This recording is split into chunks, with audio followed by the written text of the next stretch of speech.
The call came at exactly 6:42 a.m. I know this because I'd been staring at the clock for an hour, fighting a losing battle with insomnia. The voice on the other end was agitated, urgent. Dr. Holden, we need you at the archive. There's been an incident. An incident, I repeated groggily, though I already had a bad feeling. When someone wakes you up before dawn, it's never about a coffee spill or misplaced textbooks. Just get here, now. As head of the special collections at Eastwick University, I knew the archives better than my own apartment. It was my sanctuary, a cathedral of ancient manuscripts, forgotten maps, and priceless artifacts. So when I walked into the dimly lit reading room an hour later, I nearly keeled over at the sight of what greeted me. Empty display cases.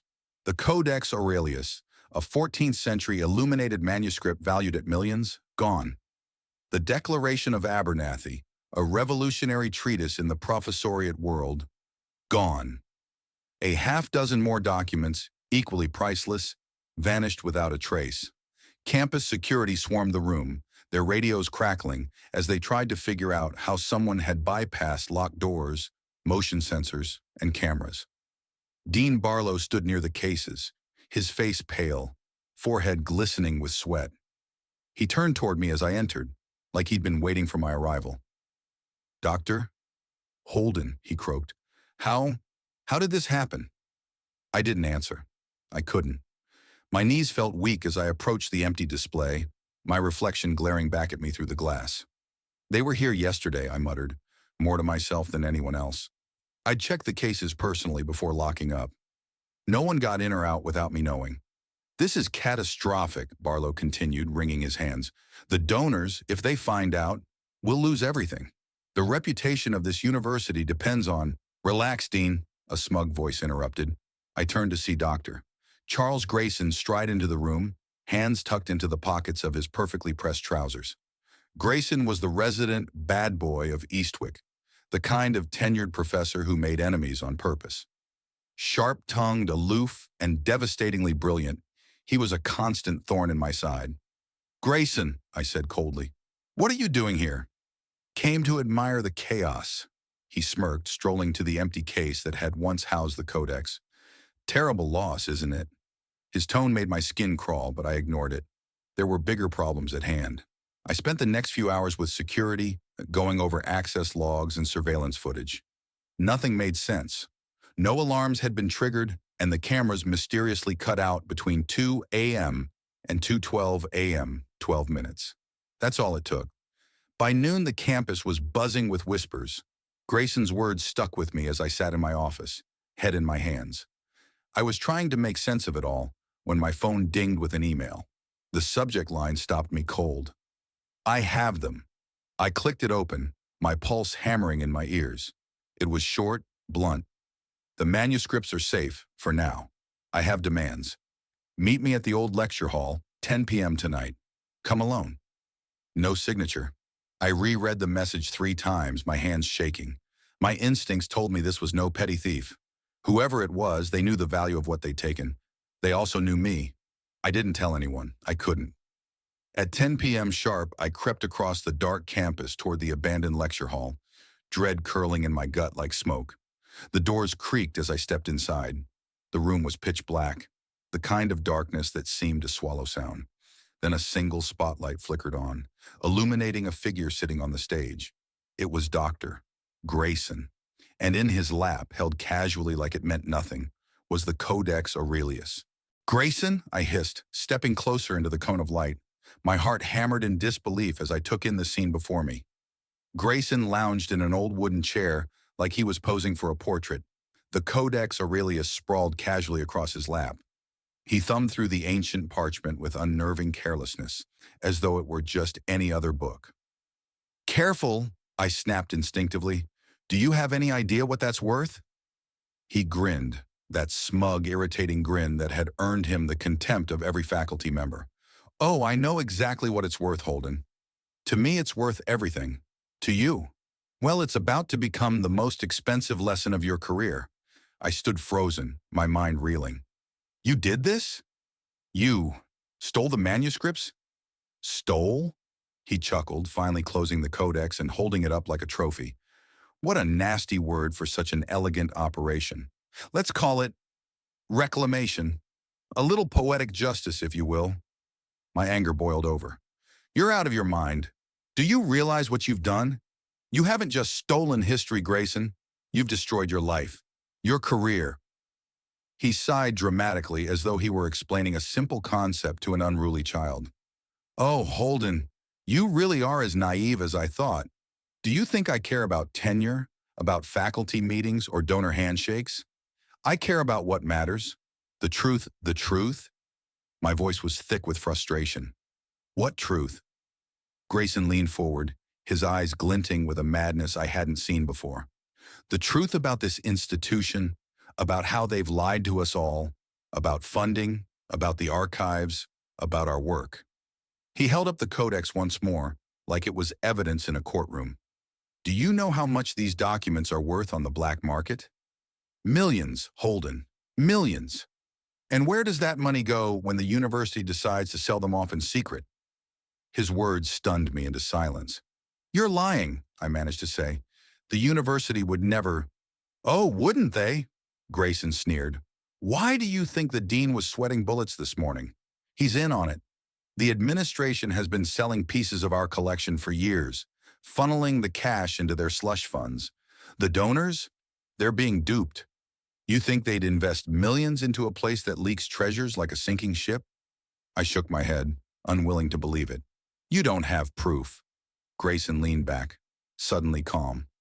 Oh, but I do. And that's why you're here. He reached into his coat pocket and tossed a folder onto the stage floor. The papers inside were worn and yellowed, photocopies of ledgers, contracts, and handwritten notes. As I thumbed through them, a sickening realization hit me. He was right. There were receipts of missing items, quietly deaccessioned from the archives over the years. Not sold openly, no. These transactions had been buried in paperwork, wrapped in enough legal jargon to bury the truth. I warned them, Grayson said, his tone hardening. I begged them to stop. I offered solutions, alternatives, but they laughed at me. So I'm giving them an ultimatum. Ultimatum? I echoed warily. Blackmail, if you prefer the word, he said with a grin. I've taken what they value most. The Codex, the Declaration of Abernathy, pieces they can't afford to lose. If the administration wants them back, they'll do exactly as I say. First, they admit everything, publicly, and second, they fund the archive properly. No more cuts, no more shady deals. You think they'll cave? I asked. Grayson's expression turned cold. They don't have a choice. I stared at him, incredulous. You're insane, Grayson. This is extortion. They won't let you get away with it. He smirked, leaning back into the chair. That's where you come in, Holden. I froze. Me? Yes. You're going to deliver my terms to the dean. You're the perfect messenger. Trustworthy, loyal, well-liked. And if you refuse? He paused, his voice dropping into a menacing whisper. I'll burn the Codex and the rest of it to ash. My chest tightened as the weight of his threat settled over me. Grayson wasn't bluffing. He was unhinged, dangerous, and clever enough to see this through. You've got 24 hours, he said, rising to his feet. Tell the dean what I want, or history goes up in flames.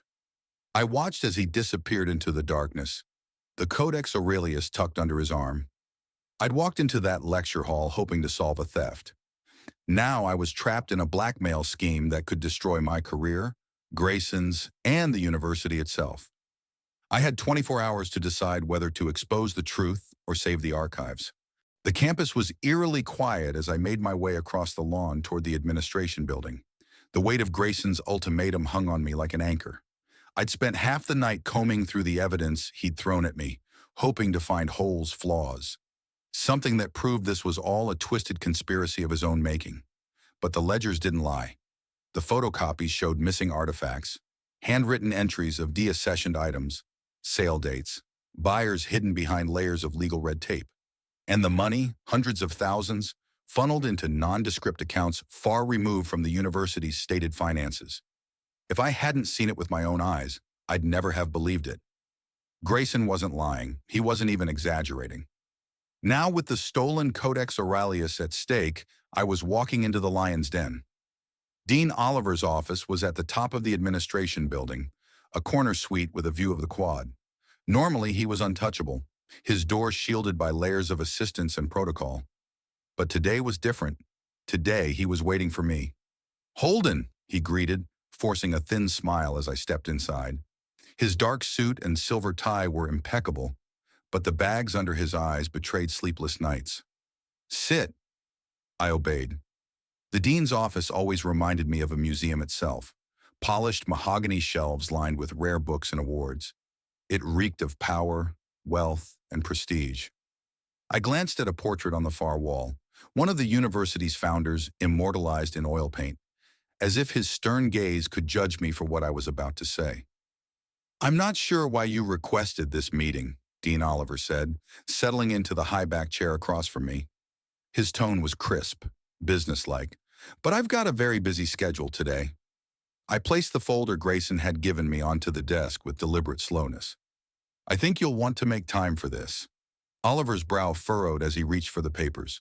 The color drained from his face as he flipped through the evidence. Receipts, missing artifacts, bank accounts. I watched his hands tighten around the pages, knuckles white. "Where did you get this?" His voice was low, dangerous. I swallowed hard. "Grayson." His eyes snapped to mine, sharp as knives. "Grayson Chambers? He did this?" I nodded. "He has the Codex Aurelius and several other manuscripts. He wants you to meet his demands, publicly acknowledge the thefts, fund the archives properly, and make this right." Oliver's jaw clenched. "And if I refuse?" "He'll burn the documents," I said flatly. "Everything." The silence that followed was unbearable. Oliver's gaze bore into me, searching for cracks. I could see the calculations running behind his eyes. Risk assessments, damage control, all the tricks a man like him used to survive scandals. Finally, he exhaled through his nose, his voice calm but frigid. "You've been used, Holden. Grayson isn't some martyr for the truth. He's a bitter man, grasping at power. Do you honestly think his demands are noble? He's blackmailing this institution." I stayed silent, unsure how to respond. Oliver leaned forward, his tone softening. "We can fix this without playing into his game. You bring me back the Codex and anything else he's stolen, and I'll make sure this all goes away. You'll be the hero who saved the archives." I blinked, stunned. "What?" "You heard me," Oliver said smoothly. "Grayson's a criminal, Holden. If you cooperate with me, I'll ensure the university presses charges against him, and him alone. You'll walk away clean." The words hung in the air. I hadn't thought of that. If Grayson was caught, the manuscripts would be returned, and this whole mess could quietly disappear. I could wash my hands of it. No scandals, no headlines. But then I remembered Grayson's words. "Trust no one." "What about the thefts?" I asked carefully. "The ones you orchestrated?" Oliver's expression hardened. "You have no proof those ledgers are real. They're photocopies, easily faked. Grayson's been unwell for years. He's made this personal vendetta his life's mission." My pulse quickened. He was gaslighting me, trying to twist Grayson's evidence into a fabrication. But the problem was, I wasn't sure who to trust. Oliver stood, smoothing his tie. "Think it over, Holden. Bring me the Codex and I'll make sure you're rewarded. Or..." He shrugged, his meaning clear. I left the office with my head spinning. The dean's offer was tempting, far too tempting. If I turned on Grayson, I'd have my life back. My career would remain intact. But what if Grayson was right? What if the administration truly was corrupt, siphoning pieces of history to line their own pockets? The afternoon sun hung low in the sky as I wandered the campus aimlessly. Students bustled past me laughing, carefree, oblivious to the storm raging behind closed doors. I pulled out my phone and dialed Grayson's burner number. He picked up on the first ring. "What did they say?" "They're calling you a liar," I said bluntly. "Oliver wants me to bring him the Codex. He says you fabricated the evidence." There was a pause. "And what do you believe?" "I don't know," I admitted. "I don't know what to believe." Grayson's voice turned hard. "Meet me at the archives tonight. You'll get your proof." "Proof of what?" "That Oliver's worse than you think." He hung up before I could ask anything else. As the sun dipped below the horizon, I made my way back toward the archives. I had no idea what Grayson had planned or what I'd find, but I couldn't shake the feeling that I was running out of time. If I didn't choose a side soon, I'd lose everything. The archives were a different world at night. By day, it was a bustling hub of scholars and students, all poring over rare books and manuscripts. At night, the vast halls became an echoing tomb, the silence pressing in on me as I unlocked the side door Grayson had told me to use. He was waiting in the main reading room, hunched over a wooden table littered with papers, a laptop, and, there it was, the Codex Aurelius. Seeing it up close again sent a jolt through me. It was beautiful. Bound in faded leather and studded with tarnished silver clasps, it looked as if it had been plucked straight from the Middle Ages. "You're late," Grayson muttered without looking up. His face was lit by the screen of his laptop, the glow casting sharp shadows under his eyes. He looked worse than I remembered, unshaven, disheveled, his usual air of quiet confidence cracked. "You said you'd show me proof," I replied, ignoring the jab. "I'm here." Grayson glanced up and gestured for me to sit. "I found something you need to see." I hesitated before lowering myself into the chair across from him. He slid the laptop in my direction, his expression grim. "Take a look." The screen displayed a folder full of scanned documents, receipts, signatures, emails, all damning evidence tied directly to Dean Oliver and a handful of board members. My throat tightened as I clicked through the files. "What is this?" I murmured. "The real ledger," Grayson replied. "The one Oliver didn't want anyone to see." The evidence was worse than I'd imagined. Private sales of stolen manuscripts, forged donor agreements, secret kickbacks, years of corruption covered up under layers of bureaucracy. Grayson hadn't been lying. Oliver and his cronies had turned the archives into a goldmine for illicit deals. I leaned back in my chair, my mind reeling. "How did you get this?" Grayson smirked, though there was no humor in it. "You underestimate me, Holden. I've been gathering this for years, quietly, methodically. They thought they could outsmart me. They were wrong." I stared at the screen, conflicted. Everything Grayson had said was true. He wasn't a madman. He was a whistleblower. And yet, "You're still blackmailing them," I pointed out. "You're no better than they are." Grayson's smirk vanished. "I didn't take this path lightly, Holden. I gave Oliver every chance to come clean, and he spat in my face. The only language men like him understand is leverage. This isn't blackmail, it's justice." I looked at the Codex Aurelius, gleaming softly under the lamplight. "And what about this? Why threaten to destroy it?" "Because it's the only card I have left," Grayson said softly. "Oliver cares more about the university's reputation than history itself. If I burn the Codex, I expose him, one way or another." His words hung heavy in the air.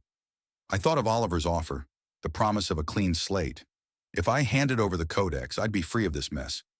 Grayson would be vilified, branded as the lunatic thief, and Oliver would walk away unscathed. But looking at the evidence in front of me, I knew the truth wouldn't die so easily. "What do you want me to do?" I asked finally. Grayson locked eyes with me. "Help me. You're the only one who can. Tomorrow morning we go public with this. I'll hand you the evidence, and you'll present it to the university's board of trustees." I froze. "Me? Why me?" "Because you still have credibility. I don't. Oliver's already spun his narrative that I'm unstable, but they can't dismiss you so easily." "And what happens to you?" I asked, narrowing my eyes. Grayson's jaw tightened. "Doesn't matter. They'll come after me.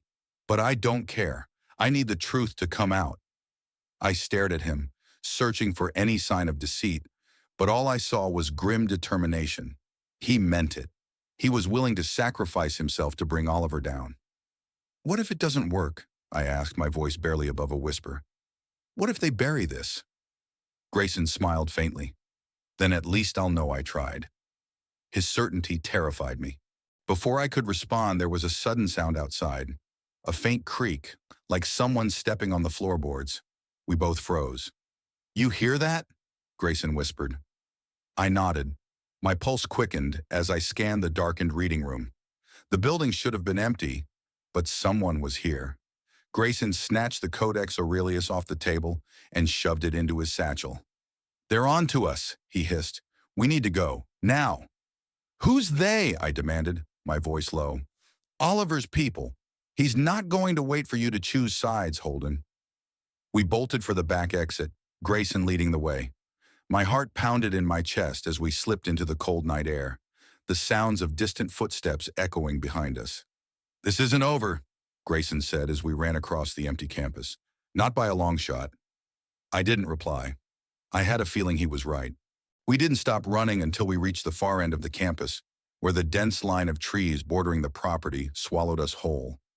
Grayson bent over, hands on his knees, sucking in sharp breaths, while I pressed my back against an old oak tree. My pulse thundered in my ears, and I couldn't shake the feeling of being hunted. "Who were they?" I whispered between ragged breaths. Grayson straightened, his eyes sharp and scanning the shadows. "Oliver's hired hands. Trust me, they're not campus security. If they're here, it means he knows we're close. He's playing for keeps now." I swallowed hard. "How do we shake them?" Grayson gestured for me to follow, cutting deeper into the woods. "I've got a safe house nearby, a friend's place. We lay low there, regroup, and prepare to release the evidence." "Safe house?" I scoffed, trailing him through the underbrush. "You've been planning for this, haven't you?" He didn't look back, just muttered, "You'd be stupid not to have a plan when you're going up against people like Oliver." The weight of what we were doing pressed harder with every step. I'd been dragged into Grayson's war against the administration, and though I'd agreed to help him, I couldn't help but wonder, was I doing the right thing? If Oliver found us, he wouldn't hesitate to ruin me, professionally and personally.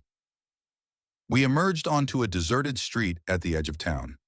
Grayson led me to an old rundown house, half hidden behind a wall of overgrown bushes. He unlocked the door with shaking hands, ushering me inside. The interior was sparsely furnished, an old couch, a cluttered table, and a small kitchenette in the corner. It looked like it hadn't seen a real tenant in years. Grayson set his bag down on the table, carefully pulling out the Codex Aurelius and the laptop with the evidence. "I'll start backing this up to another drive," he said, booting up the laptop. "Just in case." I hovered near the window, pulling back the curtain to scan the empty street outside. "You think they'll find us here?" "Not tonight," he replied. I made sure we weren't followed. His confidence did little to reassure me. For hours, Grayson worked on securing the evidence, typing furiously while I paced the room. I couldn't shake the nagging doubt eating at me. If Oliver had already set his men after us, how long before he turned the police against us too? At around 3 a.m., my phone buzzed. A text message from an unknown number. "We know where you are, Holden. Hand over the Codex or you'll wish you had." I froze, the blood draining from my face. Grayson looked up from his laptop. "What is it?" I showed him the screen. His expression hardened. "They're bluffing." "What if they're not?" I shot back. "What if they're on their way right now?" Grayson shut the laptop and stood up. "If they want to fight, we'll give them one." I grabbed his arm. "Are you insane? We can't fight them. We need to move, now." Grayson wrenched his arm free, glaring at me. "And go where, Holden?" Oliver's got eyes everywhere. Running won't save us. A loud bang echoed outside. We both froze. Another bang. A car door slamming shut. Footsteps crunched against gravel. I peered through the window. Headlights bathed the yard in white light, and the shadowy figures of two men emerged, moving toward the house. "They're here," I whispered. Grayson grabbed the satchel containing the Codex and evidence, shoving it into my hands. "Take this. Go out the back." "What about you?" I asked, panic rising in my chest. "I'll slow them down," he said firmly. "Now go!" There was no time to argue. I slipped out the back door, ducking into the darkness of the overgrown yard. My heart pounded as I crouched low, weaving through the bushes. Inside, I heard muffled voices, Grayson shouting, followed by the unmistakable sound of something crashing to the floor. I wanted to turn back, to help him, but Grayson had given me one job. Get the Codex and evidence to safety. I kept moving, slipping through the trees until I reached the road. My breath came in ragged gasps as I flagged down a passing car, a taxi, by some stroke of luck. Where to? The driver asked, glancing at me suspiciously. Downtown, I managed to say. As fast as you can. The driver shrugged and pulled onto the main road, leaving the house and Grayson behind. I pressed my head against the window, staring out into the dark streets as the guilt set in. I'd abandoned him. Whatever happened next, I had to make sure his sacrifice wasn't for nothing. The evidence had to go public. The Codex Aurelius had to survive. Grayson had trusted me with the truth, and I wouldn't let him down. I couldn't sleep that night, nor the following one. Grayson's shouting, the crash of furniture, and the sound of footsteps closing in on that broken-down house replayed in my head. The taxi had taken me far from the scene, but guilt made it feel as if I hadn't moved an inch. The satchel sat beside me on the bed in my small apartment downtown, a heavy reminder of what Grayson had sacrificed. I placed the Codex Aurelius on the table, its worn leather binding almost glowing under the dim light. The weight of centuries stared back at me, taunting me with all the consequences of holding it. Next to it, the external drive contained every damning secret we had uncovered. Proof that Oliver and the university administration were laundering money, selling off artifacts, and bearing scandals behind layers of corruption. I had to act. Grayson's laptop beeped softly as I uploaded the evidence to a secure server, encrypting it layer by layer. It was late, close to 3 a.m., but the truth couldn't wait. I drafted an anonymous message to 3 journalists, attaching the documents and outlining exactly what the evidence revealed. A university's greed buried in corruption, a professor's silence for uncovering the truth. Attached are the files you need. Publish it before it's too late. I hesitated before hitting send, staring at the blinking cursor. Could I trust anyone with this? Then I thought of Grayson, standing firm in that house, shouting at the intruders, refusing to run. Send. The files transferred, and with them, a new tension settled into my chest. There was no going back. Morning arrived, and the world outside moved on as if nothing had happened. I'd checked every major news site at least 100 times, refreshing my screen in vain hope. Nothing yet. My phone buzzed, breaking the silence. It was a call from an unknown number. I answered cautiously. Hello? You should have stayed out of it, Holden, a gravelly voice said. It was calm, controlled. We know you sent the files. We know where you live. A cold sweat broke across my skin. Who is this? The line went dead. I jumped up, shoving the Codex back into the satchel and grabbing my keys. They were closing in on me, and I couldn't let them catch me, not yet. I couldn't let Grayson's last effort die in a dark corner. I spent the next 12 hours running. I ditched my phone at a bus station, pulled cash from an emergency stash I'd hidden weeks earlier, and switched cabs twice before making it to a small motel outside of town. The curtains were drawn and I sat in the dark, my ears straining for every sound. By nightfall, the silence was broken. My name was trending online. The journalists had published it all, the financial records, the blackmail scheme, Oliver's shady dealings. They even mentioned the theft of the Codex Aurelius and the disappearance of a whistleblowing professor. I was free to exhale until I saw the headlines. Breaking, Priceless Codex still missing, suspect on the run. Suspect. They had pinned it all on me. My name, my photo, everything was out there. Oliver had spun the story in his favor, painting himself as the victim of a disgruntled employee. Grayson's name wasn't even mentioned. I stared at the laptop screen in disbelief. After everything, I was still the villain. Later that night, someone knocked on my motel door. I froze, heart racing. A shadow passed under the doorframe, and then a voice spoke. Holden, it's me, Grayson. I opened the door, barely believing my eyes. He looked rough, his face bruised, his clothes torn, but alive. I pulled him inside, locking the door behind him. You made it, I whispered. I told you I'd buy you time, he said, dropping into a chair with a grimace. Did you send the files? I nodded. The journalists ran the story. The whole world knows now, but Oliver twisted it. He pinned the Codex on me. Grayson let out a dark chuckle. Of course he did. He's predictable, if nothing else. I stared at him, my frustration boiling over. So what now? We've blown this open, but I'm the one taking the fall. And the Codex, What are we supposed to do with it?